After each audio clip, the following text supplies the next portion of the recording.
Good evening everyone. तो next मतलब पिछले क्लास में हम लोग देख रहे थे एयर कूलिंग कैसे करते हैं। ठीक है, हम लोग पिछले लेक्चर में ये देख रहे थे कि relative humidity of mine air को कैसे मेजर करते हैं। उसके लिए था हाइग्रोमीटर, था स्लिंग सैक्रोमीटर, था वेल्डिंग हाइग्रोमीटर था और आसमान सैक्रोमीटर था। फिर हम लोग हाइग्रोमेट्रिक सर्वे देखे थे, specific weight of air, specific gravity of air, है ना, और effect of heat and humidity on workers देखे थे। ठीक है, कि क्या इफेक्ट पड़ता है जब wait bulb temperature, dry bulb temperature ये सब बढ़ जाता है, माइन में ह्यूमिडिटी बढ़ जाता है, तो क्या इफेक्ट पड़ता है वर्कर्स पे। और फिर हम लोग देख रहे थे कि cooling power of mine air किस किस फैक्टर्स पे डिपेंड करता है। तो मेनली तो ये वेट बल्ब टेम्परेचर और एयर वेलोसिटी पे डिपेंड करता है, पर उसके अलावा भी ये कुछ कुछ और फैक्टर्स पे भी डिपेंड करता है। यहाँ तक हम लोग देखे थे। आज हम लोग कार्टर थर्मोमीटर देखेंगे। ठीक है, तो सबसे पहले अगर ऑब्जेक्टिव में आता है कि what is the use of kata thermometer. ठीक है, कि कार्टर थर्मोमीटर का यूज क्या है। तो हम लोग एक ही यूज है कार्टर थर्मोमीटर का, to measure cooling power of mine air. तो यूज क्या है कार्टर थर्मोमीटर का? To measure cooling power of mine air. ठीक है, कि माइंस में जो हवा है वो अंदर जो व्यक्ति या वर्कर काम कर रहा है उसको कितना इफेक्टिवली ठंडा कर पा रहा है, कूल कर पा रहा है। अब वर्कर्स को कूल रखना क्यों जरूरी है, तो हम लोग पिछले क्लास में पढ़े थे। ठीक है, कैसे कूल होते हैं। तो स्किन से क्या होता है कि कॉन्वेक्शन और रेडिएशन होता है, प्लस जब आदमी स्वेट करने लगता है तो फिर इवापोरेटिव कूलिंग स्टार्ट हो जाता है। ये सब चीजों को हम लोग पिछले क्लास में देखे थे। आज हम लोग कार्टर थर्मोमीटर को देखेंगे। तो कार्टर थर्मोमीटर को डेवलप कौन किया था? तो वो जो साइंटिस्ट थे वो हिल थे, और उनके साथ दो तीन और लोग थे, वो लोग मिलके किए थे 1916 में। ये एक ग्लास थर्मोमीटर होता है और इसका बल्ब है ना, मान लीजिए ये एक थर्मोमीटर है, यहाँ पर एक बल्ब है। ठीक है, तो ये बल्ब होता है 40 mm लंबा, है ना, और इस बल्ब का डायमीटर होता है 20 mm। ठीक है, और इसमें फील्ड रहता है, एक अल्कोहल रहता है, कलर्ड अल्कोहल है ना, रेड टाइप का कलर्ड अल्कोहल से ये फील्ड रहता है। ठीक है, अल्कोहल थर्मोमीटर, ये मरकरी थर्मोमीटर नहीं होता है ना। और ये वाला जो पोर्शन है इसको हम लोग बोलते हैं स्टेम। ये कितना होता है? 200 mm लंबा होता है, और ऊपर में भी एक ऐसे ही बल्ब टाइप का बना रहता है। ठीक है, ऐसे रहता है, एक बल्ब टाइप का बना रहता है। इसको हम लोग क्या बोलते हैं? रिजर्वॉयर भी बोलते हैं ना। ऊपर में भी एक बल्ब रहता है, एक बल्ब नीचे में भी।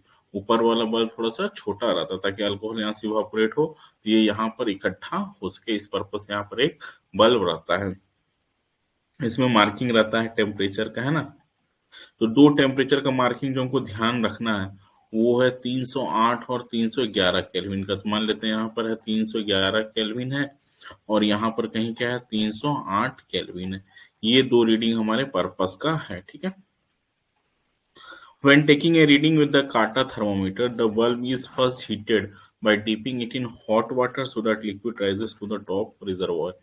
तो सबसे पहले काटा थर्मोमीटर को रीडिंग लेना रहता है तो हम लोग क्या करते हैं, एक थर्मस रखते हैं, उसमें गर्म पानी रखते हैं, हॉट वाटर रखते हैं। ठीक है, जब भी हमको कभी रीडिंग होना रहता है तो हम लोग क्या करते हैं, उस हॉट वाटर जो ये थर्मस है उसमें इस थर्मोमीटर को डिप करते हैं।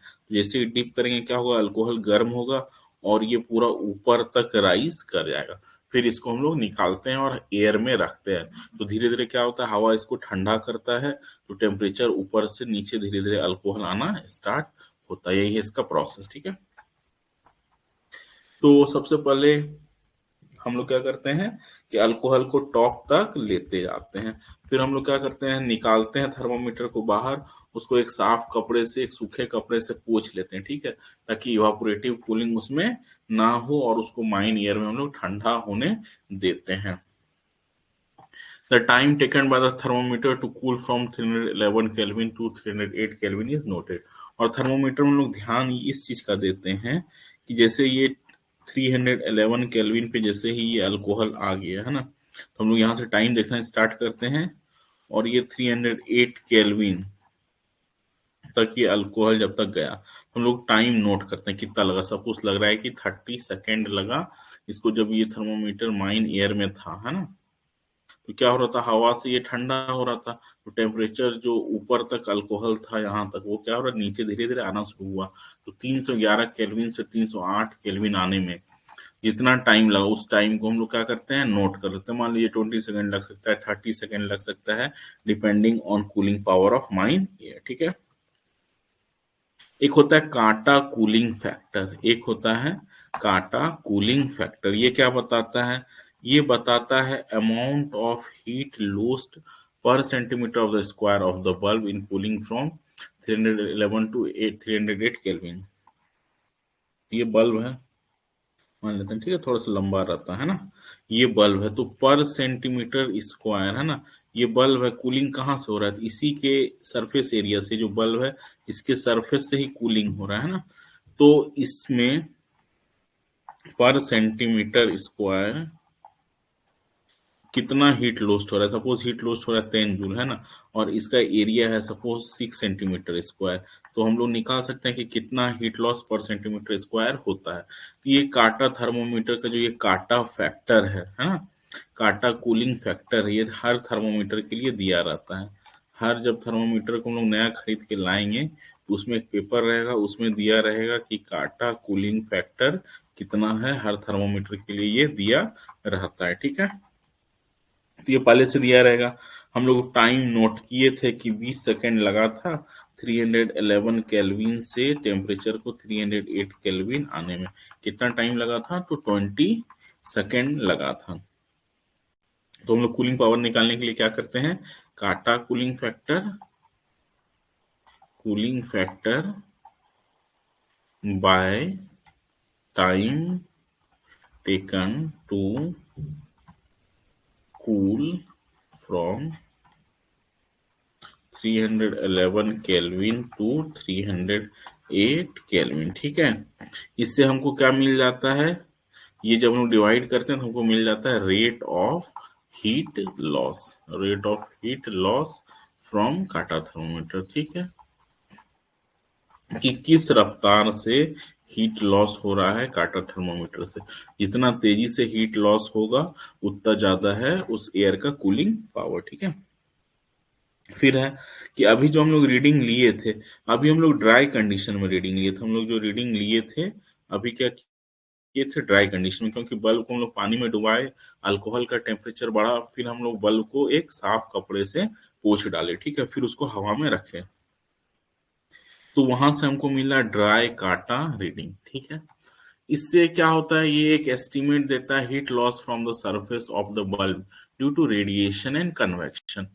तो अभी ड्राई काटा रीडिंग है ना, ड्राई काटा रीडिंग भी दो टाइप का हो सकता है। काटा रीडिंग दो तरह का हो सकता है, ठीक है, थोड़ा सा ध्यान से इसको समझेंगे। एक हो सकता है ड्राई काटा रीडिंग, एक हो सकता है वेट काटा रीडिंग, है ना। ड्राई काटा रीडिंग कब होता है, कि ड्राई काटा रीडिंग कब होता है, व्हेन बल्ब ऑफ काटा thermometer is dry, when bulb of काटा थर्मोमीटर इज ड्राई, है ना। उस समय जो रीडिंग आता है उसको हम लोग क्या बोलते हैं, ड्राई काटा रीडिंग, ठीक है।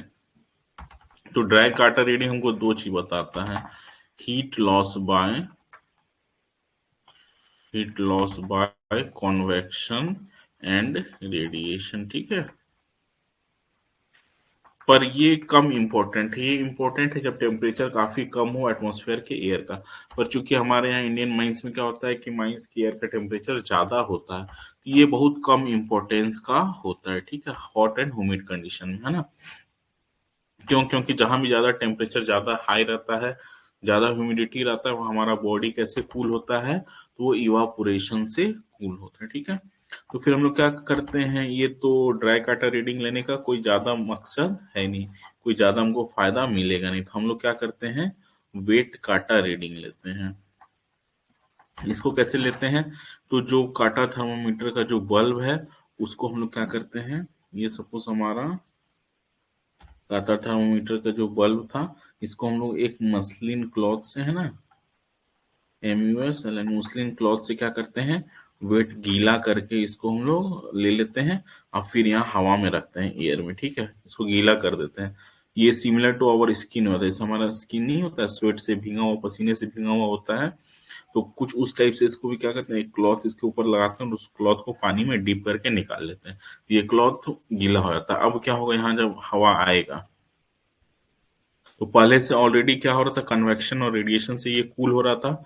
अभी क्या होगा, यहाँ जो वाटर है, तो ये वाटर क्या होगा, हीट लेकर के वाटर वेपर बन के यहाँ से चला जाएगा, ठीक है। तो पानी वाटर वेपर बन के जाएगा तो क्या करेगा, ये हीट को एब्जॉर्ब करके जाएगा। तो मान लीजिए ड्राई आ रहा था 35 डिग्री सेल्सियस ड्राई काटा रीडिंग, तो हो सकता है वेट काटा रीडिंग 28 डिग्री सेल्सियस या 29 ही है। क्यों? क्योंकि यहाँ पर इवापोरेटिव कूलिंग भी हो रहा है, ठीक है। तो इवापोरेटिव कूलिंग क्या बताता है, हीट लॉस बाय इवापोरेशन, ठीक है। ये ज्यादा इंपॉर्टेंट है क्योंकि हायर टेम्परेचर में हमारा बॉडी भी कैसे कूल होता है, इवापोरेटिव कूलिंग के थ्रू। अब है wet kata cooling power is related to wet bulb temperature and air velocity by following relation. तो जो काटा कूलिंग पावर है वो क्या है, वेट बल्ब टेम्परेचर और एयर वेलोसिटी से कैसे रिलेटेड है, तो उसको हम लोग देखते हैं, फॉर्मूला है ना। तो सबसे पहले देखिए क्या है, ये रिलेशन क्या है, डिलीट करते हैं। ये काटा के क्या है, काटा कूलिंग पावर ऑफ एयर, है ना, के क्या है, cooling power of air in watt per meter square, है ना। के कूलिंग पावर ऑफ एयर क्या है, कूलिंग पावर ऑफ एयर। इसको वाट पर मीटर स्क्वायर में इसलिए बोलते हैं कि मान लीजिए कि हमको इसे खाना खाना होता है, सपोज ये प्लेट है, इसमें खाना रखा हुआ है, इसको जल्दी खाना होता है तो हम लोग क्या करते हैं, इसको प्लेट पे अच्छे से इसे फैला देते हैं, ये जल्दी कूलिंग होता है। जितना सरफेस एरिया बढ़ाते हैं उतना रेट से कूलिंग होता है। तो चूंकि ये कूलिंग कैसे हो रहा है, थर्मोमीटर का बल्ब के थ्रू हो रहा है, तो बल्ब का एरिया भी इंपॉर्टेंट। उसी तरह आदमी का शरीर कूलिंग हो रहा है, ठीक है, तो वो सरफेस एरिया जो एक्सपोज टू एयर है वो भी इंपॉर्टेंट है।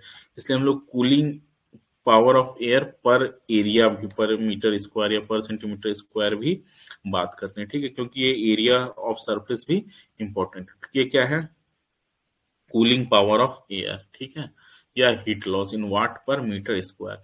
इसका फॉर्मूला क्या है, 14.65 plus 35.59 velocity to the power 1/3 into 309.65 minus T dash. T dash क्या है, ये क्या है, T dash wet bulb temperature है ना, केल्विन में, ठीक है। तो ये दोनों फॉर्मूला हमको याद नहीं रखना है, बस ये एक रिलेशन है कि काटा cooling power wait bulb temperature और एयर वेलोसिटी पे डिपेंड करता है। तो यहाँ से हम लोग एक चीज कंक्लूड कर सकते हैं कि काटा cooling power wait bulb temperature और एयर वेलोसिटी पे डिपेंड करता है ना। और ये क्या रिलेशन है, तो वो रिलेशन भी दिया गया है। इसके अलावा भी हम लोग पिछले पेज में देखे थे कि बहुत सारे छोटे छोटे चीजों पे, जैसे टेम्परेचर पे, है ना, प्रेशर पे, रेडिएंट रॉक टेम्परेचर पे, ये सब पे भी थोड़ा थोड़ा डिपेंड करता है। पर मेनली क्या होता है, काटा cooling power wait bulb temperature और एयर वेलोसिटी पे डिपेंड करता है। क्या रिलेशन है वो भी हमारे पास है, भले इसको याद नहीं करना पर समझने के लिए ठीक है ना। आगे देखते हैं।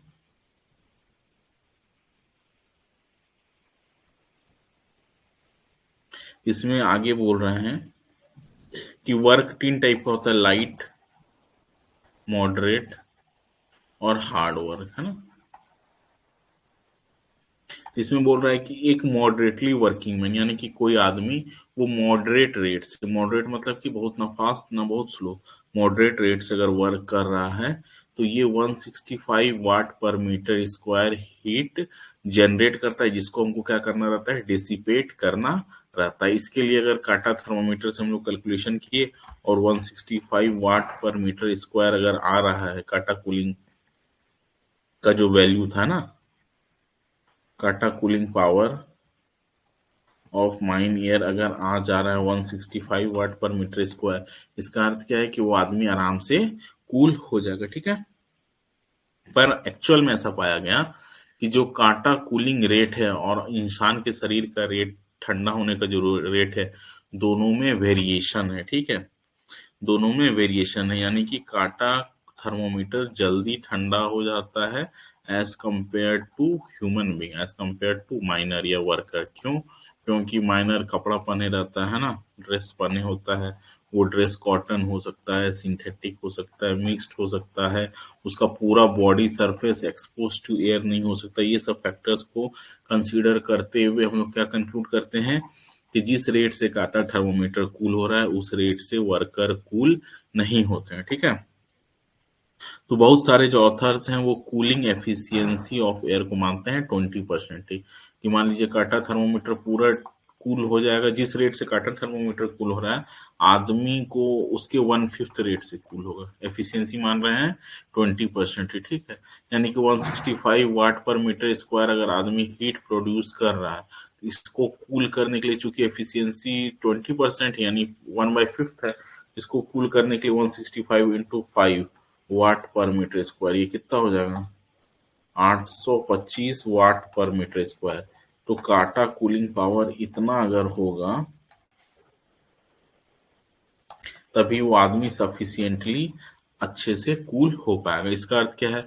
आदमी जितना हीट प्रोड्यूस कर रहा है, काटा में कूलिंग पावर जो है उससे ज्यादा दिखना चाहिए, तभी वो आदमी आराम से या अच्छे से कूल, इफेक्टिवली कूल हो पाएगा। अगर उससे कम है तो वो आदमी कूल नहीं हो पाएगा। तो हम लोग यहाँ से क्या कंक्लूड करते हैं कि काटा thermometer cooling power of mine air को बताने का एक जरिया है। ठीक है, एक इंस्ट्रूमेंट है, उसमें हम लोग 311 से केल्विन से 308 केल्विन, मरकरी जो है ना, ऐसे मरकरी है। ठीक है, ये मरकरी है, यहाँ से ये जाने में जितना टाइम लगता है उस टाइम को हम लोग नोट करते हैं और काटा फैक्टर बाय टाइम डिवाइड करते हैं, तो kata cooling power of mine air आ जाता है। ठीक है, और आदमी जितना हीट हो रहा है उससे 5 गुना काटा कूलिंग पावर होगा, तभी वो आदमी इफेक्टिवली कूल हो पाएगा। तो यहाँ से काटा थर्मोमीटर कंप्लीट हो जाता है। नेक्स्ट टॉपिक आता है इफेक्टिव टेम्परेचर। ये क्या है, आइए समझते हैं। तो 1925 में है ना, एक येगलू नाम के एक कोई साइंटिस्ट थे, वो एक इफेक्टिव टेम्परेचर स्केल बताए। ये स्केल क्या करता है? This scale reduces any environmental condition of dry bulb temperature, wet bulb temperature and air velocity to a thermo-equivalent condition of still saturated air at a certain equivalent temperature called effective temperature। तो देखिए, जैसे हम लोग बात कर रहे हैं dry bulb temperature है 35 degree Celsius, wet bulb temperature है 20, सपोज यहाँ 30 कर देते हैं। ठीक है, 30 डिग्री सेल्सियस, एयर वेलोसिटी है 2 मीटर पर सेकेंड है। ये तीनों कंडीशन को एक साथ लेके समझना थोड़ा सा टफ है ना। फिर दूसरा कंडीशन हो सकता है कि डीवीटी है 35 डिग्री सेल्सियस, डब्ल्यूबीटी है 30 डिग्री सेल्सियस। अब यहाँ पर एयर वेलोसिटी क्या है? 1 मीटर पर सेकेंड है। टेम्परेचर तो सेम है, थोड़ा सा वेलोसिटी चेंज हो रहा है, तो हमको क्लियर आइडिया नहीं मिल पा रहा है कि क्या है, कैसा है, क्या कंडीशंस पे क्या इफेक्ट पड़ रहा है। इस तीन फैक्टर्स को एक साथ जज करने में हमको मुश्किल हो रहा है। तो ये एक स्केल डेवलप किया, इफेक्टिव टेम्परेचर का स्केल। इसमें क्या करते हैं, वो तीनों फैक्टर्स को ला करके एक फॉर्मूला से टेम्परेचर निकाल देंगे। सपोज ये बता देंगे कि इफेक्टिव टेम्परेचर अभी 25 डिग्री सेल्सियस है ना। ठीक है, किसी दूसरे कंडीशन के लिए, इस वाले के लिए 25 डिग्री सेल्सियस है, इस वाले के लिए इफेक्टिव टेम्परेचर है 27 डिग्री सेल्सियस। तो हमको एक आइडिया मिल जा रहा है, हम लोग ये दो चीज को आसानी से कंपेयर कर सकते हैं। ठीक है, in other words, the feeling of warmth of the worker under the condition of the say dry bulb temperature, wet bulb temperature and air velocity is the same as at the equivalent temperature in still saturated air। तो जैसे इस condition में जैसा feel हो रहा है एक worker को, वैसा ही ये इफेक्टिव टेम्परेचर पे फील करेगा। जैसा यहाँ पर फील हो रहा है वैसा ही ये वाला इफेक्टिव टेम्परेचर पे फील करेगा। तो इफेक्टिव टेम्परेचर एक तरह से क्या है कि ड्राई बल्ब, वेट बल्ब और एयर वेलोसिटी को हम लोग एक एक साथ कंबाइंड करके एक टेम्परेचर दे रहे हैं, है ना, कुछ कुछ इंपेरिकल फॉर्मूला को यूज कर रहे हैं। तो ये भी एक तरह से क्या है, assessment of cooling power of mine air. ये भी इफेक्टिव टेम्परेचर क्या है, इफेक्टिव टेम्परेचर क्या है,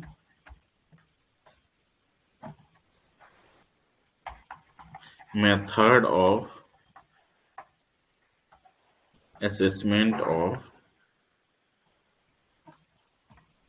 assessment of cooling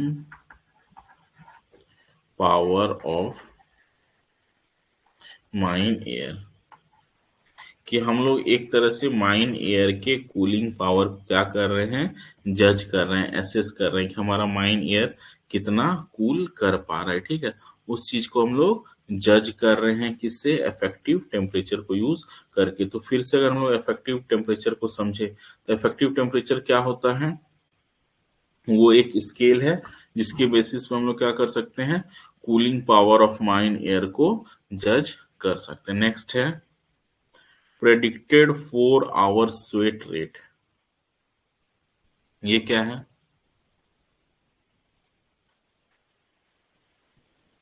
ये भी एक स्केल है, इसके थ्रू भी हम लोग क्या करते हैं, cooling power of mine air को कैलकुलेट करते हैं। ये एक फिजियोलॉजिकल है, इंडेक्स ऑफ कंफर्ट। ठीक है, डेवलप्ड बाय कौन डेवलप किया है, तो medical research council of great Britain develop किए हैं। इसको हम लोग इस तरह से समझ सकते हैं, the predicted 4 hour sweat rate can be read from nomograms prepared by the council from various variables affecting the index, DBT, WBT, radiant temperature, air velocity, rate of work, nature of cloth, इन सब को लेकर के हम लोग एक index develop किए। ठीक है, उसके बेसिस पे हम लोग प्रेडिक्ट करते हैं कि 4 घंटा में वो आदमी कितना स्वेट करेगा। ठीक है, और उससे हम लोग निकाल सकते हैं कि ज्यादा स्वेट कर रहा है, इसका अर्थ क्या है कि वहां पर टेम्परेचर ज्यादा है, इफेक्टिव टेम्परेचर ये सब क्या है, ज्यादा है। और इस मेथड के थ्रू हम लोग वर्कर के comfort condition in industries, comfort condition in industries, mines, ये सब हम लोग क्या करते हैं, निकालते हैं। ठीक है, इसमें कितने सारे पैरामीटर्स को यूज करके निकालते हैं, तो that that dry bulb temperature, wet bulb temperature, radiant temperature, air velocity, आदमी किस हिसाब से वर्क कर रहा है, नॉर्मल, मॉडरेट कर रहा है, लाइट कर रहा है, हार्ड कर रहा है ना, उसको भी कंसिडर करते हैं, किस टाइप का क्लॉथ पर्सन पहना है, कॉटन है, सिंथेटिक है, सेमी कॉटन है, ये सबको भी जज करके एक हम लोग ये प्रेडिक्टेड 4 आवर स्वेट रेट एक इंडेक्स निकाल सकते हैं, जो कि कूलिंग पावर ऑफ एयर या कंफर्ट कंडीशन कैसा है उसको बताएगा। इस मेथड को हम लोग मानते हैं कि ये बहुत ज्यादा रिलायबल होता है। ये काटा थर्मोमीटर, इफेक्टिव टेम्परेचर है ना, इन सब सबसे भी ज्यादा हम लोग इसको रिलायबल, भरोसेमंद मानते हैं। ठीक है, आगे देखते हैं।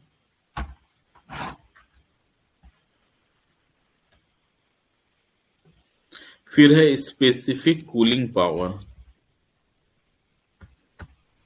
ये क्या होता है, इसको समझते हैं। तो specific cooling power of mine air is defined by Mitchell and wheeler. Specific cooling power of mine air को कौन डिफाइन किया है, मिचेल और व्हीलर, दो साइंटिस्ट है। ठीक है, ये क्या बोलते हैं, it is the maximum rate of heat transfer from 1 metre square of the human body surface to the surrounding air. ये आदमी का शरीर है ना, ये सपोज सर है, ये हाथ है। तो 1 मीटर स्क्वायर एरिया जो आदमी का हो सकता है, आदमी का एरिया 2 मीटर स्क्वायर हो, 3 मीटर स्क्वायर हो, डिपेंडिंग ऑन द साइज। ठीक है, एरिया समझ रहे हैं ना, ये एरिया सरफेस एरिया। ठीक है, तो किस रेट से आदमी का 1 मीटर स्क्वायर सरफेस एरिया किस रेट से हवा में हीट को रेडिएट कर रहा है या ट्रांसफर कर रहा है। जैसे सपोज आदमी कितना 165 वाट per meter square heat produce कर रहा है ना, तो ये किस रेट से हवा में जा रहा है, क्या ये 100 सिर्फ जा रहा है या फिर 120 वाट पर, समझ रहे हैं कि किस रेट से ये हीट डिसिपेट हो रहा है एटमोस्फेयर से, इनडायरेक्टली समझो तो किस रेट से आदमी कूल हो रहा है। इसमें भी हम लोग dry bulb temperature, wet bulb temperature, air velocity, radiant temperature, atmospheric pressure, skin temperature, सब चीज को यूज करते हैं इसके कैलकुलेशन में भी। तो एक बार एक फॉर्मूला दिया गया है कि ये आर क्या है, कि heat loss due to radiation कितना है ना, कि रेडिएशन के कारण, कि हम तो पढ़े थे कि हमारे शरीर से कैसे कैसे हीट लॉस होता है। तो कन्वेक्शन के कारण, रेडिएशन के कारण और इवापोरेटिव कूलिंग के कारण। ठीक है, ये दोनों स्किन सरफेस से हीट लॉस है, स्किन सरफेस से, है ना। और जब हमारा बॉडी और गर्म हो जाता है तो क्या होता है, इवापोरेटिव कूलिंग होना स्टार्ट हो जाता है। इवापोरेटिव कूलिंग स्टार्ट होना हो जाता है। Heat loss due to radiation के लिए ये फॉर्मूला है, heat loss due to convection के लिए ये है, और heat loss due to evaporative cooling के लिए ये फॉर्मूला है। इन फॉर्मूले को हम लोग डिटेल में नहीं देखेंगे, तो हम लोग क्या पाएंगे कि टोटल हीट लॉस कैसे होता है, ये रेडिएशन, कन्वेक्शन और इवापोरेशन के कारण होता है। और specific cooling power of air निकालते हैं तो हम रेडिएशन, कन्वेक्शन और इवापोरेशन तीनों से जो हीट लॉस हो रहा है उन तीनों फैक्टर्स को कैलकुलेट करके ही हम लोग specific cooling power of mine air निकालते हैं। यहाँ से एक ऑब्जेक्टिव क्वेश्चन क्या बन सकता है कि specific cooling power of mine air को, specific cooling power of mine air calculate करने के लिए हम लोग कौन से फैक्टर्स को कंसिडर कर सकते हैं, करते हैं। तो पहला हो जाएगा कन्वेक्शन, दूसरा ऑप्शन हो सकता है रेडिएशन, तीसरा ऑप्शन हो सकता है इवापोरेशन, चौथा ऑप्शन हो सकता है ऑल ऑफ दिस। तो हम क्या करते हैं, specific cooling power of mine air को निकालने के लिए इन तीनों को कंसिडर करते हैं, तो हम लोग का आंसर होगा ऑल ऑफ दिस। ठीक है, आगे हम लोग चलते हैं, यहाँ तक हमारे हिसाब से क्लियर है। नेक्स्ट हम लोग आगे अगला टॉपिक को देखते हैं। नेक्स्ट टॉपिक पे हम लोग चलते हैं। हम लोग देखेंगे इसमें कि methods to improve cooling power of mine air, कि माइन के एयर का, अभी तो हम लोग देख रहे हैं, मान लेते हैं हम लोग देख रहे हैं कि वेट बल्ब टेम्परेचर ज़्यादा है, ड्राई बल्ब टेम्परेचर ज़्यादा है, जो कंफर्ट कंडीशन है वो सही नहीं है, है ना। Comfort condition is not proper,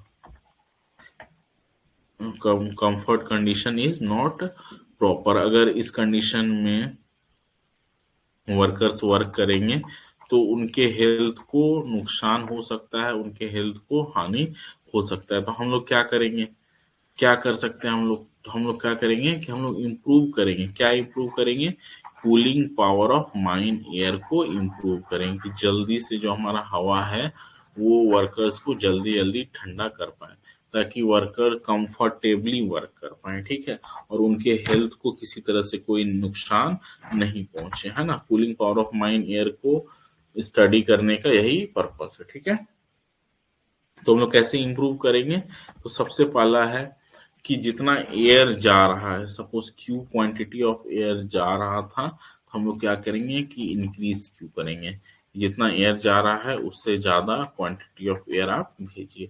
दूसरा क्या है कि suppose wait bulb temperature mines क्या है, काफी डीप माइंस है, डीप एंड हॉट माइंस है, डीप एंड हॉट माइंस है। तो डीप एंड हॉट माइंस में किस चीज का प्रॉब्लम होता है, डीप एंड हॉट माइंस में ह्यूमिडिटी का प्रॉब्लम होता है। क्या होता है, प्रॉब्लम ऑफ ह्यूमिडिटी। ठीक है, तो ह्यूमिडिटी होता का प्रॉब्लम होता है, तो हम लोग एक चीज क्या कर सकते हैं, इस माइंस में हम लोग ड्राई एयर को सर्कुलेट करें। उससे क्या होगा कि माइंस में जो मॉइस्चर कंटेंट होगा, माइंस के एयर में जो मॉइस्चर कंटेंट होगा वो क्या होगा, कम हो जाएगा। Moisture content in mine air will reduce हो जाएगा, क्या हो जाएगा, मॉइस्चर कंटेंट माइन एयर में रिड्यूस हो जाएगा। ठीक है,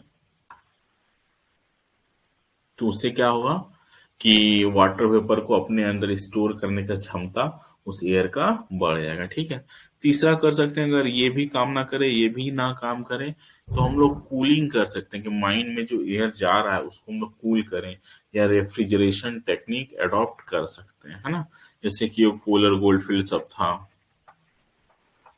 वो माइंस के काफी नीचे वर्क हो रहा था, वहां पर टेम्परेचर बहुत ज्यादा था। तो हम लोग क्या करते थे, कैसे वर्क पॉसिबल कर पाते थे, तो हम लोग रेफ्रिजरेशन टेक्निक यूज करके उतने गहरे माइंस में वर्क कर पाते थे।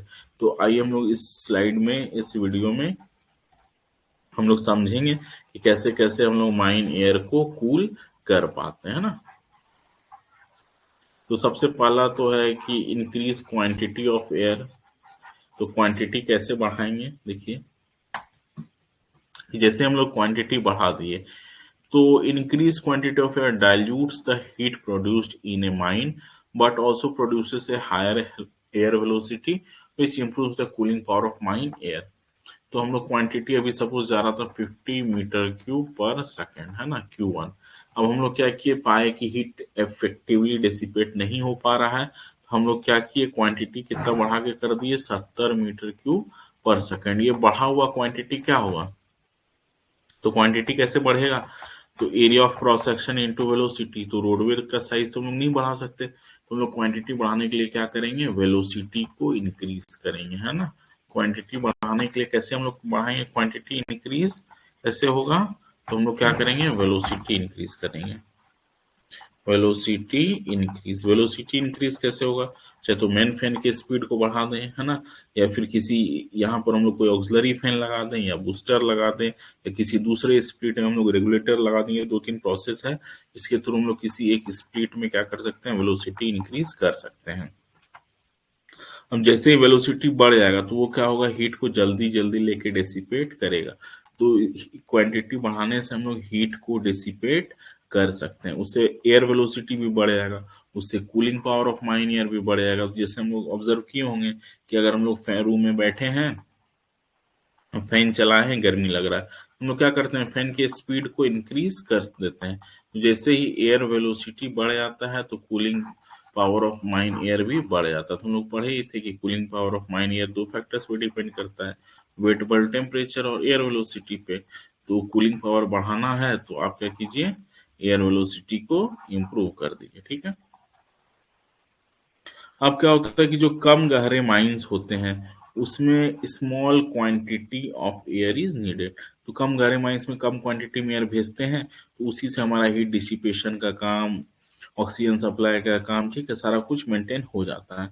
पर जब माइंस काफी गहरा रहता है, तो काफी गहरे माइंस में हीट का एक प्रॉब्लम हो जाता है, क्यों, जियोथर्मिक ग्रेडियंट के वजह से, है ना, जियोथर्मिक ग्रेडियंट के वजह से। जियोथर्मिक ग्रेडियंट क्या होता है, जैसे जैसे हम लोग अर्थ के अंदर जाते हैं टेम्परेचर बढ़ता जाता है। तो माइनस मान लीजिए 600 मीटर डीप है, तो वहां तो जियोथर्मिक ग्रेडियंट के कारण ही 32 मीटर पे 1 डिग्री सेल्सियस बढ़ता है, तो 600 मीटर पे लगभग 20 डिग्री सेल्सियस बढ़ जाएगा। यानी उस माइंस के अंदर का टेम्परेचर लगभग 40 से 45 डिग्री सेल्सियस तो उस माइंस का टेम्परेचर ही रहेगा, है ना, उस माइंस में जो रॉक है उसका टेम्परेचर रहेगा। तो जब ज्यादा डीप माइंस रहता है तो हमको सिर्फ हीट को डील करने के लिए, बाकी ऑक्सीजन, CO2 डाइल्यूट करना है, गैसेस डाइल्यूट करना है, मीथेन डाइल्यूट करना है, वाटर वेपर डाइल्यूट करना है, वो सबको छोड़ दीजिए। सिर्फ हीट को ही डाइल्यूट करने के लिए हमको कुछ एक्स्ट्रा क्वांटिटी ऑफ एयर भेजना पड़ता है। फिर है कि it is difficult to access the exact quantity. अब कितना एग्जैक्ट क्वांटिटी ऑफ एयर भेजना है माइंस के अंदर, ये एस्टिमेट करना थोड़ा सा डिफिकल्ट है। क्यों, क्योंकि देयर आर सेवरल फैक्टर्स, है ना, कितना क्वांटिटी भेजेंगे बहुत सारे फैक्टर्स पे डिपेंड करता है, कितना हीट प्रोड्यूस हो रहा है वो भी बहुत सारे फैक्टर्स पे डिपेंड करता है। तो इन सब सारे फैक्टर्स को देख के ही हम लोग एस्टिमेशन करते हैं एयर क्वांटिटी का। A fair estimate of heat produced from different sources. तो हम लोग अलग अलग सोर्सेज से हम लोग पढ़े ही थे कि heat produced from rock, auto compression, lights, machinery workers, ये सब का हम पढ़े ही थे, कहाँ कहाँ से हीट प्रोड्यूस होता है, उन सारे को कैलकुलेट करके हम लोग प्रॉपर एस्टिमेशन करते हैं हीट का। बाकी डाइल्यूशन ऑफ गैसेस का ये सब एस्टिमेट करने के बाद ही हम लोग क्या करते हैं, sufficient quantity of air circulate करते हैं। Taking minimum air velocity of 0.5 meters per second in any part of the mine and considering provision of comfortable environment for hard work. The maximum allowable wet bulb temperature in any part of the mine will be 300.5 Kelvin. तो जब हम लोग mine planning करते हैं ना, क्या mine planning मतलब ventilation planning कर रहे हैं, ठीक है। तो उस समय हम लोग मानते हैं कि किसी भी पार्ट ऑफ माइन में क्या वेलोसिटी है 0.5 मीटर पर सेकंड है, मान लेते हैं, ठीक है। और मानते हैं कि वर्कर हार्ड वर्क कर रहा है ना, वर्कर हार्ड वर्क कर रहा है। तो जब हार्ड वर्क करेगा तो ये इतना हीट प्रोड्यूस करेगा, कितना 270 वाट per meter square heat produce करेगा, ठीक है। और उस समय हम लोग जब प्लानिंग करते हैं, जब हम लोग प्लानिंग करते हैं उस समय हम लोग वेट बल्ब टेम्परेचर को मैक्सिमम लेकर के चलते हैं 300.5 केल्विन, यानी कितना हो गया ये 27.5 डिग्री सेल्सियस ही वेट बल्ब टेम्परेचर मान के चलते हैं, कि हम लोग मान के चलते हैं कि 27 ही रखेंगे, है ना। इस हिसाब से हम लोग प्लानिंग करते हैं, ठीक है। और ड्राई बल्ब टेम्परेचर की हम लोग कितना प्लानिंग करते हैं कि इससे दो ज्यादा रहेगा, यानी 29.5 डिग्री सेल्सियस। पर परमिशेबल लिमिट है वेट बल्ब टेम्परेचर का 303। जैसे हम लोग प्लानिंग करते हैं तो प्लानिंग में हम लोग क्या करते हैं, जैसे हमको सपोज मार्केट जाना है कुछ सामान खरीदने, तो हम लोग प्लान करते हैं कि 100 रुपीज हमको अप्रोक्स लगेगा, तो पर हम लोग मार्केट 200 लेके जाते हैं या 150 लेके जाते हैं, ठीक है। तो जितना लगेगा उससे ज्यादा लेके जाते हैं। उसी तरह हम लोग प्लानिंग करते हैं कि जितना अपर लिमिट है उससे कम टेम्परेचर पे हम लोग प्लानिंग करते हैं, यानी कि हम कहने का अर्थ है कि हम लोग एक्स्ट्रा क्वांटिटी ऑफ एयर भेजते हैं ताकि कहीं किसी रीजन से अगर बढ़ घट हो जाए तो हम लोग एडजस्ट हो पाए, ठीक है। तो वेट बल्ब टेम्परेचर का परमिसिबल लिमिट कितना इंडिया में है 30.5 डिग्री सेल्सियस। तो इसको याद रखेंगे कि permissible limit of weight bulb temperature in India 30.5 degree Celsius, ठीक है। और एक चीज है इंथैल्पी। इंथैल्पी क्या होता है, total heat content of air, total heat content of air, इसी को हम लोग क्या बोलते हैं, इंथैल्पी बोलते हैं। तो इंथैल्पी किस पे डिपेंड करता है, वेट बल्ब टेम्परेचर पे, ठीक है। तो इसको हम लोग ध्यान रखेंगे, इंथैल्पी किस पे डिपेंड करता है, वेट बल्ब टेम्परेचर पे, ठीक है। तो आगे देखिए अब क्या बोल रहे हैं कि यदि माइंस के अंदर कितना हीट ऐड हो रहा है, Q amount of heat add हो रहा है पर यूनिट टाइम, यानी कि किलोवाट है, क्यू किलोवाट पर सेकेंड, इतना हीट ऐड हो रहा है, हीट एडेड टू माइन कितना है, माइन ईयर में कितना हीट ऐड हो रहा है, क्यू किलोवाट पर सेकेंड। तो हीट बैलेंस इक्वेशन हम लोग यहाँ से यूज करेंगे। एम क्या है, मास फ्लो रेट है, एच ए क्या है, अलाउएबल इंथैल्पी ऑफ एयर। कि हम लोग प्लानिंग क्या करते हैं, हम लोग मान के चलते हैं कि हमारा वेट बल्ब टेम्परेचर रहेगा 300.5 केल्विन और 302.5 केल्विन ड्राई बल्ब टेम्परेचर रहेगा। तो टोटल हीट कितना रहेगा, इंथैल्पी कितना रहेगा, तो इंथैल्पी हम लोग पढ़े थे ना, इंथैल्पी निकालने के लिए हम लोग क्या फॉर्मूला रखे थे, सॉरी, इंथैल्पी निकालने के लिए हम लोग फॉर्मूला रखे थे एच बराबर एम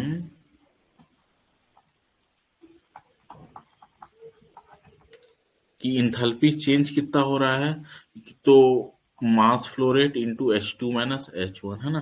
कि पहले कितना इंथैल्पी था, अभी कितना इंथैल्पी है। तो एक होता है अलाउएबल इंथैल्पी, यानी कि हम लोग यहाँ से कैसे निकालेंगे इंथैल्पी, हम लोग स्टील टेबल में जाएंगे, हम लोग कैसे करेंगे, स्टील टेबल में जाएंगे, वहां पर हम लोग देखेंगे वेट बल्ब टेम्परेचर कितना है, 300.5 केल्विन के लिए हम लोग प्लान कर रहे हैं, और डीवीटी कितना है 302.5 केल्विन के लिए, और प्रेशर इक्वल्स टू हम लोग 101.3 एटीएम इस पे। तो इस पे हम लोग जब साइक्रोमेट्रिक चार्ट में जाएंगे, है ना, जब भी हम लोग कभी साइक्रोमेट्रिक चार्ट में जाएंगे, ठीक है, ये हमारा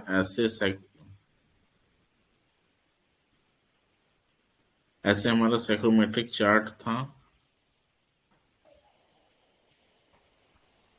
ऐसे था, ठीक है। ड्राई बल्ब टेम्परेचर ऐसे सीधा सीधा लाइन में था, वेट बल्ब टेम्परेचर ऐसे लाइन में था, ठीक है। तो हम लोग यहाँ ले लिए 302.5 ड्राई बल्ब टेम्परेचर और वेट बल्ब टेम्परेचर 300.5, ये एक इंटरसेक्शन पॉइंट हो गया, और इंथैल्पी वाला स्केल इधर था, ठीक है। हम लोग यहाँ से ऐसे प्लॉट कर लेंगे कि इस कंडीशन पे 300.5 वेट बल्ब और 302.5 ड्राई बल्ब पे इंथैल्पी का वैल्यू कितना है ये ले लेंगे। इसको हम लोग क्या बोलते हैं, अलाउएबल इंथैल्पी, कि कितना इंथैल्पी हम लोग अलाउ कर रहे हैं। दूसरा है एच आई। एच आई मतलब कि इंथैल्पी ऑफ इनफ्लोइंग एयर, कि माइंस के अंदर जो शाफ्ट के थ्रू जो एयर जा रहा है, माइंस के अंदर जो शाफ्ट के थ्रू जो एयर जा रहा है, ठीक है। ये सब रफ है ना, तो इसको मैं डिलीट ही कर देता हूँ।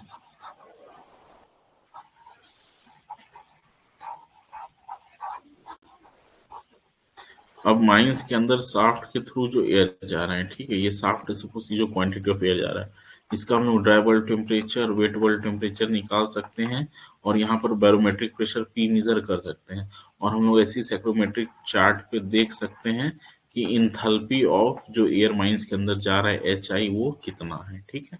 तो वही है एच आई।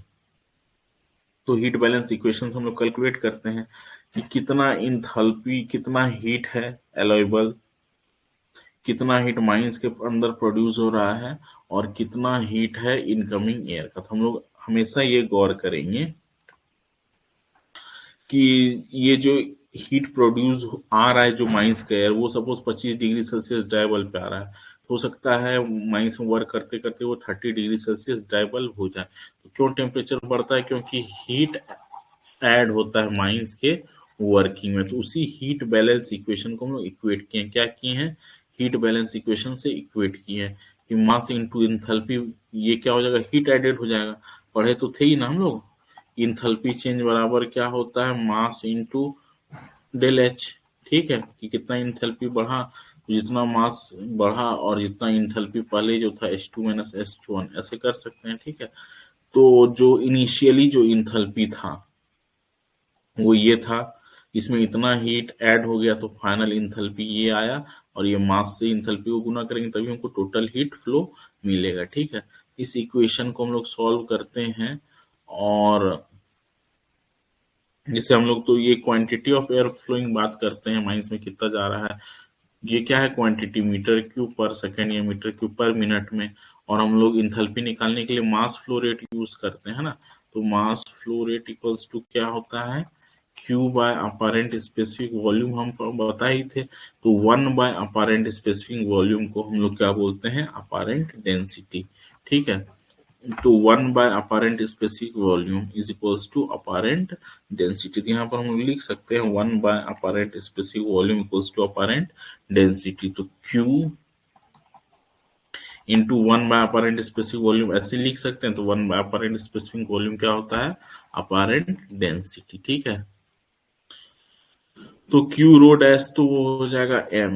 M क्या है, mass flow rate equals to Q rho dash, यही यहाँ से हम इक्वेशन डिराइव किए हैं, ठीक है। तो मास फ्लो रेट की जगह हम लोग यहाँ लिख सकते हैं Q डॉट रो डैश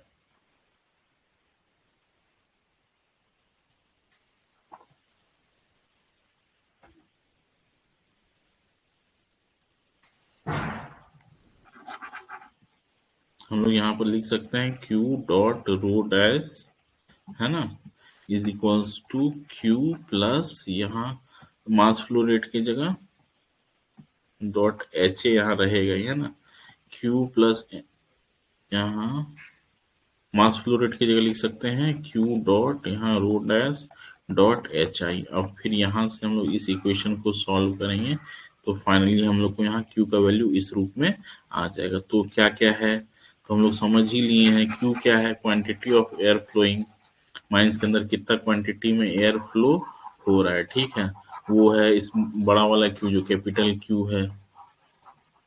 फिर है एच ए, क्या है कि अलाउएबल इंथैल्पी कितना है, माइंस के अंदर हम लोग कितना इंथैल्पी पे प्लानिंग कर रहे हैं, वो क्या है, एच ए है। एच आई क्या है कि इनिशियली जो इंथैल्पी माइंस के अंदर जो हवा जा रहा है उसमें का इंथैल्पी कितना है। तो इंथैल्पी हम लोग कैसे निकालते हैं, तो साइक्रोमेट्रिक चार्ट से निकालते हैं। इंथैल्पी होता क्या है, इंथैल्पी होता है total heat content of air, उसी को हम लोग क्या बोलते हैं, इंथैल्पी बोलते हैं, ठीक है। अपरेंट डेंसिटी वही है कि मटेरियल का मास टू इट्स टोटल वॉल्यूम, है ना। अपेरेंट डेंसिटी मतलब mass of material by total volume of material. ये बल्क वॉल्यूम है। वॉल्यूम क्या है? वॉल्यूम पोर्स का, वॉइड्स का, सबके वॉल्यूम को इंक्लूड करते हैं। इसको हम लोग क्या बोलते हैं? बल्क वॉल्यूम भी बोल सकते हैं, ठीक है। मास बाय बल्क वॉल्यूम, तो वो अपरेंट डेंसिटी आ जाएगा। अपरेंट डेंसिटी क्या है? रेसिप्रोकल है, यानी apparent density equals to 1 by apparent specific volume. आगे देखते हैं कि माइंस में हम लोग क्वांटिटी ऑफ एयर तो हम लोग बढ़ा सकते हैं, ठीक है, पर एक रेस्ट्रिक्शन है कि हम लोग क्वांटिटी ऑफ एयर बहुत ज़्यादा बढ़ा नहीं सकते। बहुत ज़्यादा जहाँ गर्म है और ह्यूमिड माइंस है, तो वहाँ पर हम लोग क्या कर सकते हैं कि एयर वेलोसिटी तो बढ़ाएंगे, पर एयर वेलोसिटी कितना बढ़ाएंगे? 1 मीटर पर सेकेंड कर दीजिए, फिर 2 मीटर पर सेकेंड कर दीजिए, फिर बढ़ा के 3 कर दीजिए, 5 कर दीजिए। कितना करेंगे? कितना भी बढ़ाएंगे, एक क्षमता के बाद वो कंफर्ट कंडीशन प्रोवाइड कर ही नहीं पाएगा। क्यों? क्योंकि वो एयर पूरा सेचुरेटेड है, ठीक है। वो और वाटर वेपर हमारे शरीर से नहीं, वो एयर सेचुरेटेड है, तो वो वाटर वेपर और स्टोर नहीं कर पाएगा वो एयर। तो वो एयर वाटर वेपर स्टोर नहीं कर पाएगा, तो हमारे शरीर से जो वाटर वेपर जो इवापोरेट होगा इवापोरेटिंग कूलिंग के थ्रू, वो एयर उसको एब्जॉर्ब नहीं कर पाएगा। तो क्या होगा? हमारे आसपास वाटर वेपर का एक लेयर बन जाएगा, तो हमारे शरीर से इवापोरेटिव कूलिंग होना बंद हो जाएगा, ठीक है। फिर कितना भी फैन स्पीड कर लो, कितना भी एयर का स्पीड बढ़ जाए, इवापोरेटिव कूलिंग अगर होगा ही नहीं, तो हम लोग ठंडा होंगे ही नहीं, है ना। फिर बोल रहे हैं mine airways should be large enough to take this extra quantity of air. अब एयर क्वांटिटी बढ़ाएंगे तो क्यू इक्वल्स टू हमको पता है क्या होता है? Area into velocity. वेलोसिटी बहुत ज़्यादा नहीं कर सकते, 2 मीटर पर सेकेंड से ज़्यादा करते हैं तो डस्ट का प्रॉब्लम हो जाता है, तो हम लोग एरिया ऑफ माइन रोड पे बढ़ा दें, जो कि बढ़ाना भी मुश्किल है, ठीक है। अब वेलोसिटी ज्यादा बढ़ाने से क्या होता है? तो pressure loss due to friction भी हम लोग पढ़े थे कि K S V square by A Q, है ना। कि फ्रिक्शनल प्रेशर लॉस किस पे डिपेंड करता है? स्क्वायर ऑफ वेलोसिटी पे।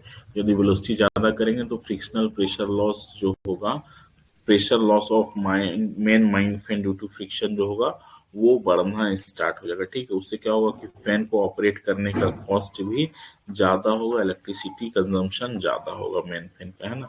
और हमको कुछ फायदा उससे मिलेगा नहीं, तेज वेलोसिटी से सिर्फ और सिर्फ डस्ट जनरेट होगा। आगे चलते हैं। हाई प्रेशर लॉस यही है, ठीक है। Wet bulb of air rises with depth of mine. जैसे जैसे माइंस गहरा होते जाता है, वेट बल्ब टेम्परेचर बढ़ता जाता है। क्यों? जियोथर्मिक ग्रेडियंट के कारण रॉक का टेम्परेचर बढ़ता जाता है, और एक डेप्थ आता है, एक सर्टेन डेप्थ आता है, ठीक है। जिस उस डेप्थ पे क्या होगा कि माइंस का wait bulb temperature 33.5 degree Celsius से भी एक्सीड कर जाएगा, है ना। वैसे केसेस में एयर वेलोसिटी बढ़ाने से भी वो वेट बल्ब टेम्परेचर का कम नहीं होगा, और वेटेबल टेम्परेचर अगर इतना हो गया तो फिर इस पे कोई वर्कर वर्क करेगा नहीं। तो हमारे पास कोई दूसरा ऑप्शन नहीं है, हम लोग कुछ और मेथड अडॉप्ट करेंगे apart from increasing the velocity of air. हम लोग दूसरे वाला जो था कि सर्कुलेटिंग ड्रायर एयर, उस तरफ मूव कर सकते हैं। कि हम लोग माइंस के हवा को क्या कर दें? ड्राई कर दें। ड्राई कर दें मतलब माइंस के हवा में मान लीजिए पहले 80 ग्राम मॉइस्चर था, तो हम लोग इससे 50 ग्राम मॉइस्चर को बाहर निकाल लें, तो माइंस में अभी क्या बच गया? 30 ग्राम मॉइस्चर ही माइंस एयर में बचा। तो जो एयर अभी तक लगभग सेचुरेटेड हो गया था, वो फिर से अनसेचुरेटेड हो गया, तो ये और वाटर वेपर को एब्जॉर्ब कर सकता है। तो अगर हम लोग माइन से के एयर से अगर मॉइस्चर को ही निकाल लें, तो हम लोग उस हवा के वेट टेम्परेचर को कम कर सकते हैं, ठीक है। तो कैसे करते हैं इसको देखिए। A fairly high dry bulb temperature is tolerable. Dry bulb temperature 40 हो जाए, 48 हो जाए, तो भी हम लोग बर्दाश्त कर सकते हैं, कोई दिक्कत नहीं है, ठीक है। सिर्फ क्या होगा, ड्राई बल्ब टेम्परेचर ज़्यादा हो जाएगा तो स्वेटिंग का रेट बढ़ जाएगा, है ना।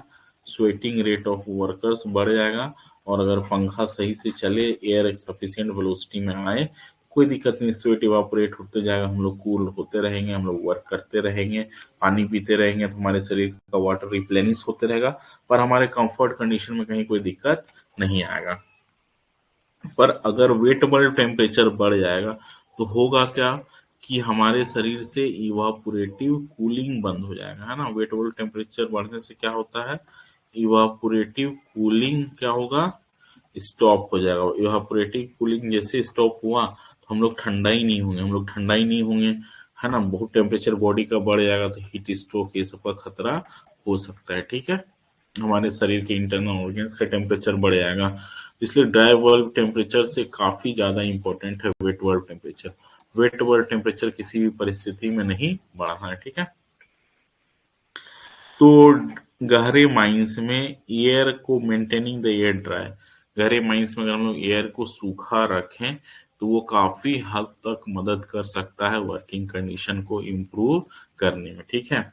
अब है कि there is no economical process of drawing the air, mines के अंदर हवा से मॉइस्चर निकालने का कोई इकोनॉमिकल यानी सस्ता या सस्ता टिकाऊ प्रोसेस नहीं है रेफ्रिजरेशन के अलावा, ठीक है।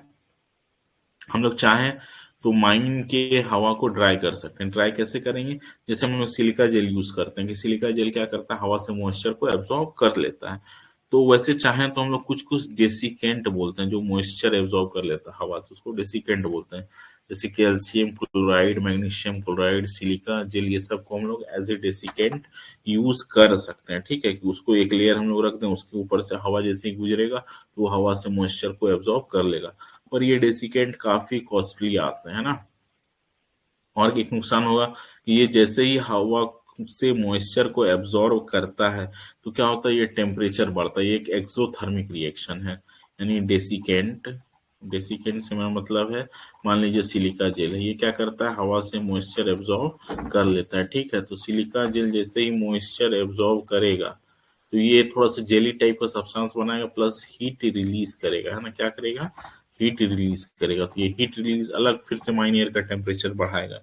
तो हमको ज्यादा फायदा नहीं मिलेगा डेसिकेंट को यूज करने से, ठीक है।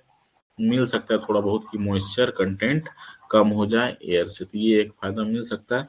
प्लस ये सब काफी महंगे भी आते हैं तो हम लोग इसको इकोनॉमिकली यूज नहीं कर सकते। तो नेक्स्ट क्या है, हम लोग ड्राई माइनिंग अडॉप्ट कर सकते हैं। जैसे माइनिंग में हम लोग पढ़े हैं ना कि जहाँ हम लोग कोल कटिंग करते हैं, मान लीजिए सीयरर चल रहा है या लोडिंग हो रहा है, अनलोडिंग हो रहा है, तो हम लोग हर जगह पे वाटर स्प्रे करते रहते हैं। तो हम लोग वाटर स्प्रेइंग को अवॉइड करके ड्राई माइनिंग कर सकते हैं, ठीक है, ताकि हवा में जो मॉइस्चर कंटेंट हो वो कम रहे।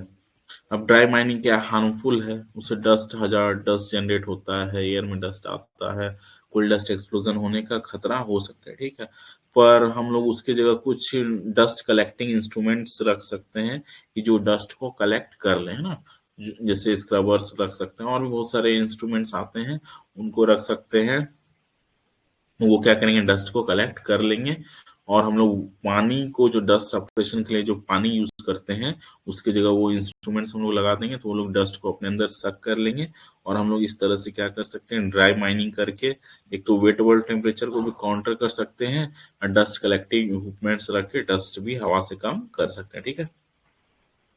पर कभी कभी स्टार्टर ही वाटरी होता है तो स्टार्टर से ही पानी आते रहता है, ऐसे केस में क्या ही कर सकते हैं, कुछ नहीं कर सकते, है ना। ह्यूमिडिटी वही रहेगा एयर का। फिर एक दूसरा ऑप्शन हो सकता है कि जैसे माइंस के अंदर पानी है, ठीक है, तो उसके ऊपर हम लोग कुछ कुछ फ्यूल ऑयल आता है उसको पानी के ऊपर सपोज डाल देंगे तो क्या होता है कि पानी और बाहर जो एयर है उसके बीच में एक ऑयल का एक कोटिंग होता है। तो ये पानी क्या होता है, उस कोटिंग के ऊपर से डायरेक्टली इवापोरेट नहीं हो पाता है। तो इससे क्या होता है कि इवापोरेशन रेट ऑफ वाटर जो होता है काफी रिड्यूस हो जाता है। तो कुछ कुछ एक्सपेरिमेंट्स में पाया गया है कि जो पानी 10-15 मिनट में उड़ जाता था, यदि अगर हम लोग उसके ऊपर फ्यूल ऑयल को स्प्रेड कर दें तो वो पूरा एक शिफ्ट तक चल जाता है ना। तो इस तरह से भी करके हम लोग क्या कर सकते हैं, माइंस के एयर को ड्राई कर सकते हैं। माइंस के एयर में जो मॉइस्चर ऐड हो रहा है उसको ऐड होने से रोक सकते हैं, ठीक है। Sometimes it is economical to line the major airways with suitable drain pipes. तो जो मेन एयरवेज है उसमें हम लोग क्या कर सकते हैं, ड्रेन नाली के लिए पाइप्स लगा सकते हैं, ठीक है। पानी क्या हो उस पाइप्स के थ्रू फ्लो हो तो उससे क्या होगा, पानी एयर के कांटेक्ट में आएगा नहीं तो एयर में क्या होगा, मॉइस्चर कंटेंट बढ़ेगा नहीं, है ना। फिर है covering up of water drain goes a long way. जो भी नाली है जिसके थ्रू हम लोग पानी जा रहा है उसको हम लोग कवर कर सकते हैं कि वहां से इवापोरेशन ऑफ मॉइस्चर कम होती है। सब कुछ कुछ तरीका है माइंस के एयर को ड्राई रखने का। पर ये सब तरीका जो था एयर वेलोसिटी को बढ़ाना या फिर माइंस के एयर को ड्राई रखना, इसका स्कोप लिमिटेड है, एक हद के बाद ये सब काम नहीं आएगा। तो तीसरा जो सबसे एफिशिएंट प्रोसेस है वो क्या है? रेफ्रिजरेशन। रेफ्रिजरेशन मतलब हम लोग माइंस के एयर को ठंडा करके माइंस के अंदर भेजते हैं, या अंदर में हम लोग रेफ्रिजरेशन प्लांट्स लगाए रहते हैं। जो सपोज वेट बल्ब टेम्परेचर है 35 डिग्री सेल्सियस वेट बल्ब और 38 डिग्री सेल्सियस ड्राई बल्ब, तो क्या करेगा ये हवा को कूल करके 20 डिग्री सेल्सियस वेट बल्ब पे ला देगा, 22 डिग्री सेल्सियस ड्राई बल्ब पे, है ना। तो इससे क्या होगा, कंफर्ट कंडीशन बढ़ जाएगा माइन के अंदर, ठीक है। तो refrigeration of mine air is necessary, समझते हैं।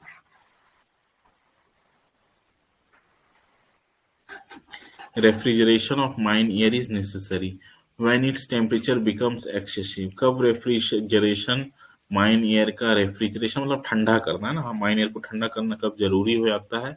जब टेम्परेचर काफी बढ़ जाता है, इतना बढ़ जाता है कि increase in quantity of air, अगर हम लोग क्वांटिटी ऑफ एयर बढ़ा दें या फिर ड्राई वर्किंग करें तो भी क्या होगा, इन्वायरमेंटल कंडीशंस जो होगा उसमें कोई सुधार नहीं होगा। वर्कर्स को हम लोग कंफर्टेबल कंडीशन प्रोवाइड नहीं करवा पाएंगे वर्किंग के लिए, ठीक है।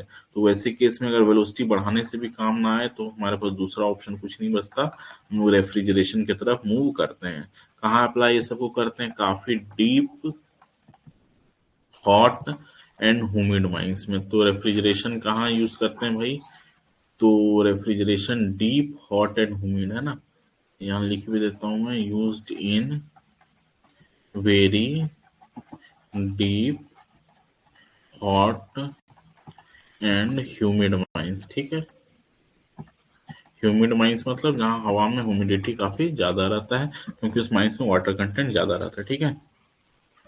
नेक्स्ट है, refrigeration plants are usually design to produce tolerable environmental conditions throughout the year at the working places in the mine. तो हम लोग क्यों डिजाइन करते हैं? ताकि एक टॉलरेबल इन्वायरमेंटल कंडीशन, यानी कि dry bulb, wait bulb temperature, ये सब अंडर टॉलरेबल लिमिट हो, जो वर्कर्स वर्क कर रहे हैं वो उसको बर्दाश्त कर सकें, वो उसको झेल सकें, ठीक है, सालों भर, है ना। इसमें हम लोग करते क्या है कि हम लोग हवा को कूल करते हैं। रेफ्रिजरेशन में हम लोग क्या करते हैं, हवा को कूल करते हैं और डिह्यूमिडिफाइड मतलब moisture is removed from air, moisture is dehumidified मतलब moisture is removed from mine air, कि माइन एयर से हम लोग मॉइस्चर को रिमूव करते हैं, ठीक है। so that it is saturated at 275 to 278 kelvin.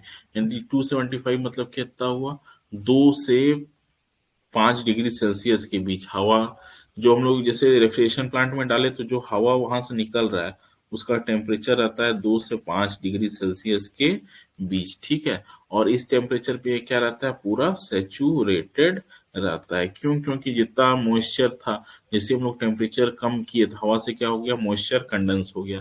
क्योंकि हमको भी पता है कि जब टेम्परेचर ज्यादा रहता है तो हवा ज्यादा मॉइस्चर स्टोर कर सकता है, वही टेम्परेचर ऑफ एयर जब कम हो जाता है तो मॉइस्चर स्टोर करने का क्षमता घट जाता है, ठीक है। तो अल्टीमेटली जो हवा निकल रहा है रेफ्रिजरेशन प्लांट से उसका टेम्परेचर कितना है, 2 से 5 डिग्री सेल्सियस के बीच, है ना। फिर इसको हम लोग क्या करते हैं, वर्किंग फेज तक लेते जाते हैं, या फिर इसके साथ कुछ हम लोग माइन एयर को भी मिक्स कर देंगे कि इतना ठंडा हो, अगर वर्किंग फेज पे जाएगा तो वर्कर्स को ठंडा लगेगा, फिर वो काम नहीं कर पाएंगे। हम लोग इस एयर के साथ कुछ और जो माइंस के एयर है उसको मिक्स करके ले जाते हैं, ताकि जहाँ जो वर्कर जो फेज पे वर्क कर रहा हो उसको एक अच्छा इन्वायरमेंट, एक अच्छा टेम्परेचर का, suppose 25 degree Celsius dry bulb मिल जाए, है ना, 23 डिग्री सेल्सियस वेट बल्ब मिल जाए, तो ये कंफर्टेबल वर्किंग कंडीशन है ना। तो रेफ्रिजरेशन करने का पर्पस क्या है कि वर्कर जो फेस पे वर्क कर रहे हैं उसको कंफर्टेबल कंडीशन में एयर मिले, जहाँ wait bulb temperature, dry bulb temperature ऐसा हो कि माइन का कूलिंग पावर अच्छा रहे, ठीक है, माइन एयर का कूलिंग पावर अच्छा रहे। तो a refrigeration plant should be design to have a capacity. अब है कि कितना बड़ा रेफ्रिजरेशन प्लांट लगाएंगे, तो रेफ्रिजरेशन प्लांट इस कैपेसिटी का लगाएंगे ताकि वो जो फार्देस्ट फेस है कि माइंस का जो सबसे दूर वाला भी फेस है उसको सफिशियंटली कूल कर पाए under the worst surface temperature condition. जैसे कि गर्मी के समय जब सरफेस टेम्परेचर का हवा का एयर मतलब एयर का हवा सॉरी जो एटमॉस्फेयर का एयर है उसका टेम्परेचर अराउंड 45-48 चला जाता है, तो उस समय भी हमारा रेफ्रिजरेशन प्लांट क्या कर पाए कि वर्कर को हवा कूल करके उसको कंफर्टेबल कंडीशन प्रोवाइड करवा पाए। इस कैपेसिटी का हम लोग thermal sorry refrigeration plant install करेंगे माइंस के अंदर। तो सबसे पहला रेफ्रिजरेशन प्लांट कब इंस्टॉल हुआ था? ये उरगांव माइंस है, ठीक है, यहाँ पर इंस्टॉल हुआ था। ये उरगांव माइंस है कोलर गोल्ड फील्ड में, है ना। ये क्या करता था? माइंस का हवा जिसका वेट बल्ब टेम्परेचर 296 केल्विन हुआ करता था उसको 277.5 केल्विन में कूल कर देता, ठीक है। 296 यानी 23 डिग्री सेल्सियस वेट बल्ब को क्या करता था? कूल करके 277 यानी 4.5 डिग्री सेल्सियस पे ले आता था, ठीक है। और इसका रेफ्रिजरेशन कैपेसिटी कितना था कि 5.58 मेगावाट पर 100 मीटर क्यूब पर सेकेंड ऑफ एयर, ठीक है। तो काफी हाई कैपेसिटी का रेफ्रिजरेशन प्लांट इस माइंस में लगाया गया था और सबसे पहले इंडिया में ही लगाया गया था, ठीक है। आगे देखते हैं। फिर नेक्स्ट आता है कि कूलिंग लोड ऑफ रेफ्रिजरेटर हम लोग कैसे कैलकुलेट करते हैं। तो कूलिंग लोड ऑफ रेफ्रिजरेटर क्या होता है? The cooling load of a refrigeration plant for any part of mine is calculated so as to provide comfortable environmental conditions, है ना, assumed in calculation heat flow। तो हम लोग क्या मान के चलते हैं? हम लोग एस्टिमेशन या कैलकुलेशन करते हैं कि कितना पावर का हम लोग क्या करेंगे, रेफ्रिजरेशन प्लांट लगाएंगे। उस समय हम लोग कैलकुलेशन में ये मान के चलते हैं कि माइंस के अंदर जो मैक्सिमम एयर टेम्परेचर रहेगा वो रहेगा 300.5 केल्विन वेट बल्ब और इससे 2 डिग्री ज्यादा 302.5 केल्विन ड्राई बल्ब। इस कंडीशन पे हम लोग माइन कूलिंग को प्लान करते हैं। पूरे माइंस में इससे ज्यादा टेम्परेचर एयर का कहीं भी नहीं रहेगा। चूंकि डीजीएमएस परमिशन थोड़ा सा ज्यादा देता है पर हम लोग प्लानिंग क्या करते हैं और बेटर के लिए करते हैं, है ना। तो हम लोग प्लानिंग इस हिसाब से करते हैं, ठीक है। तो यही है कि कितना कैपेसिटी का हम लोग क्या करेंगे, रेफ्रिजरेटर लगाएंगे, वो हम लोग कूलिंग लोड से डिसाइड करते हैं। वो डिपेंड क्या करता है कि कितना हीट लोड है, कि कितना हीट ऐड हो रहा है। फिर हम लोग जो फाइनल ईयर है वो किस इंथैल्पी पे रहे उसको डिसाइड करते हैं, ठीक है।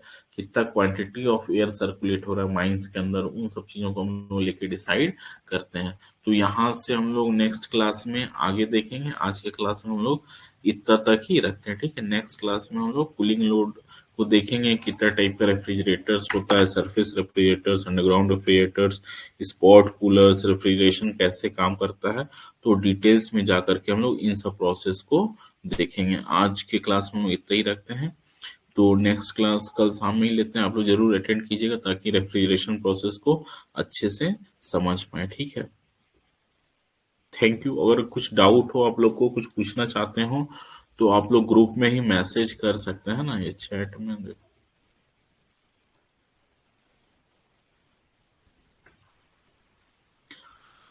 हाँ, इनका जियोथर्मिक ग्रेडियंट का कंफ्यूजन है, ठीक है। तो अलग अलग ऑथर कहीं 32 भी रहता है, कहीं 38 भी रहता है ना। तो मैं एक बार जीबी मिश्रा का स्टैंडर्ड बुक है, इससे कंफर्म करके कल आपको बता दूंगा, ठीक है। तो आज के क्लास में हम लोग इतना तक ही रखते हैं। थैंक यू ना। अलग अलग ऑथर्स कहीं 38 भी रहता है, ठीक है, कहीं 32 भी रहता है। तो मैं स्टैंडर्ड बुक जीबी मिश्रा का है, इसमें अभी देखता हूँ और फिर मैं कल इसको क्लियर कर देता हूँ, ठीक है। Thank you. To watch the complete video, download Mining Gyan 2.0 app from the Play Store and enjoy seamless learning with Mining Gyan 2.0.